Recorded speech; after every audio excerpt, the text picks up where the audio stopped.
Assalamualaikum warahmatullahi wabarakatuh. Perkenalkan, saya Koleta Sabrina dengan NIM 24018052. Baik, saya akan mempresentasikan materi tentang konsep dasar manusia dan kebudayaan.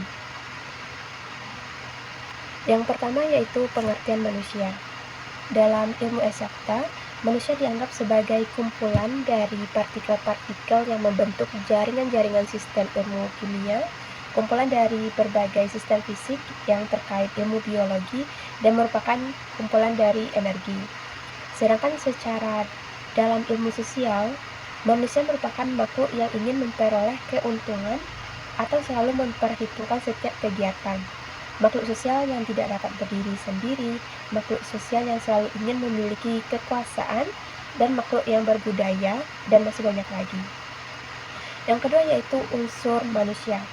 Menurut Dr. Muhammad Usman Najati dalam Al-Quran dan Ilmu Jiwa, manusia terdiri dari 4 unsur yaitu jasad. Jasad yaitu badan kasar manusia yang nampak pada luarnya, dapat diraba, difoto, dan menempati ruang serta waktu. Yang kedua yaitu hayat. Hayat yaitu mengandung unsur hidup yang ditandai dengan gerak. Yang ketiga, roh, bimbingan dan pimpinan Tuhan. Dan yang keempat yaitu nafs, kesadaran tentang diri sendiri. Sedangkan menurut Sigmund Freud, manusia sebagai satu kepribadian mengandung 3 unsur. Yang pertama yaitu id, struktur kepribadian yang paling primitif dan tidak nampak. Yang kedua yaitu ego. Ego berperanan dalam menghubungkan energi, ID, dan saluran sosial yang dapat dimengerti oleh orang lain. Yang ketiga yaitu superego. Superego terbentuk dari lingkungan eksternal, merupakan kesatuan standar moral. Yang selanjutnya yaitu hakikat manusia. Hakikat manusia yang pertama adalah manusia sebagai makhluk Tuhan.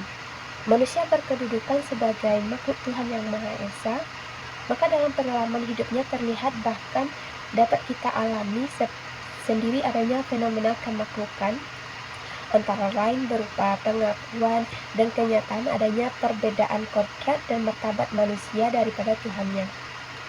Manusia merasakan dirinya begitu kecil dan rendah di hadapan Tuhannya yang maha besar dan maha tinggi. Manusia memiliki keterbatasan dan ketidakberdayaannya. Manusia serba tidak tahu, sedangkan Tuhan serba maha tahu. Yang B yaitu manusia sebagai individu. Setiap manusia mampu menempati posisi, berhadapan, menghadapi, memasuki, memikirkan, bebas mengambil sikap, dan mengambil tindakan atas tanggung jawabnya sendiri. Oleh karena itu, manusia adalah subjek dan tidak boleh dipandang sebagai objek. Yang selanjutnya yaitu manusia sebagai makhluk sosial. Aristoteles menyebut manusia sebagai makhluk sosial atau makhluk bermasyarakat. Terdapat hubungan pengaruh timbal balik antara individu dengan masyarakatnya. Menyatakan manusia takkan menyadari individualitasnya kecuali melalui perantara pergaulan sosial. Yang selanjutnya yaitu manusia sebagai makhluk berbudaya. Manusia memiliki inisiatif dan kreatif dalam menciptakan kebudayaan, hidup berbudaya dan membudaya. Kebudayaan bertautan dengan kehidupan manusia sepenuhnya. Kebudayaan menyangkut sesuatu yang nampak dalam bidang eksistensi setiap manusia. Manusia tidak terlepas dari kebudayaan, bahkan manusia itu baru menjadi manusia karena bersama kebudayaan.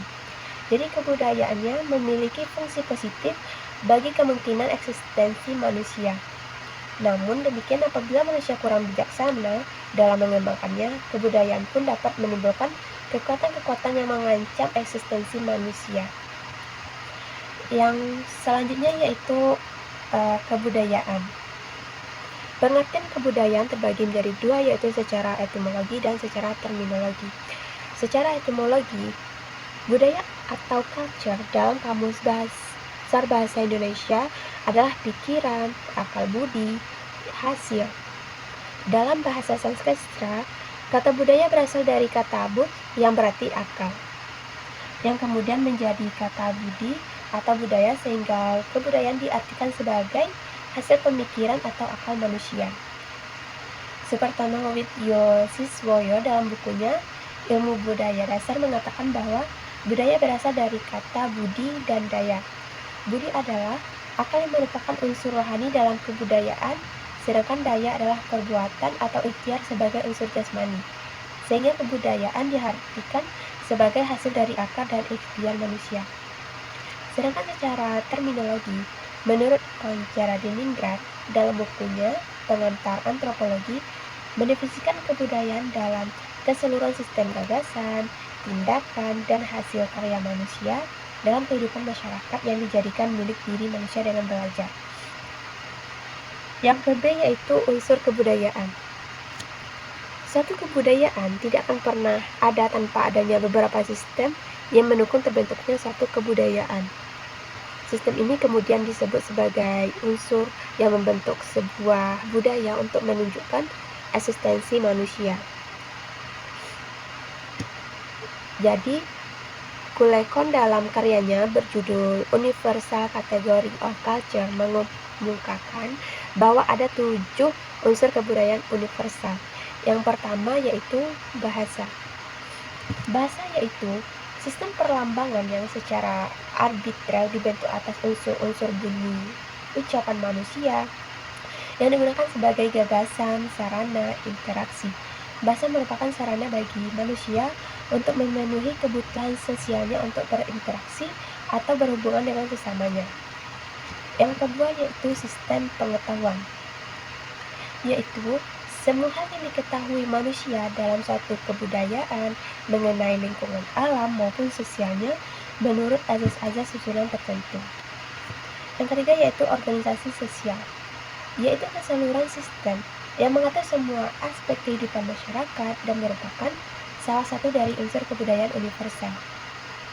Yang keempat yaitu sistem peralatan hidup dan teknologi, yaitu rangkaian konsep serta aktivitas mengenai pengadaan, pemeliharaan, dan penggunaan sarana hidup manusia dalam kebudayaan. Yang kelima yaitu kesenian. Kesenian adalah suatu keindahan yang didapatkan dari hasil kebudayaan serta memiliki nilai dan makna yang mendukung eksistensi kebudayaan tersebut. Yang selanjutnya yaitu sistem religi, rangkaian keyakinan mengenai alam gaib, aktivitas upacaranya, serta sarana yang berfungsi melaksanakan komunikasi manusia dengan kekuatan alam gaib. Yang ketujuh yaitu sistem ekonomi, yaitu produk manusia menjadi tingkat hidup manusia terus berkembang. Selanjutnya saya akan menjelaskan tentang wujud kebudayaan. Menurut Supartono Widyosiswoyo, wujud kebudayaan paling sedikit dapat dibedakan menjadi 3 bagian. Yang pertama yaitu gagasan wujud ideal. Wujud ideal kebudayaan adalah kebudayaan yang berbentuk kumpulan ide-ide, gagasan, nilai-nilai, norma, peraturan, dan sebagainya yang sifatnya abstrak, tidak dapat diraba atau disentuh. Yang kedua yaitu aktivitas atau tindakan. Aktivitas adalah wujud kebudayaan sebagai suatu tindakan berpola dari manusia dalam masyarakat itu. Wujud ini seringkali disebut dengan sistem sosial. Sistem sosial ini terdiri dari aktivitas-aktivitas manusia yang saling berinteraksi, mengadakan kontak, serta bergaul dengan manusia lainnya menurut pola-pola tertentu yang berdasarkan adat tata kelakuan yang sifatnya konkret.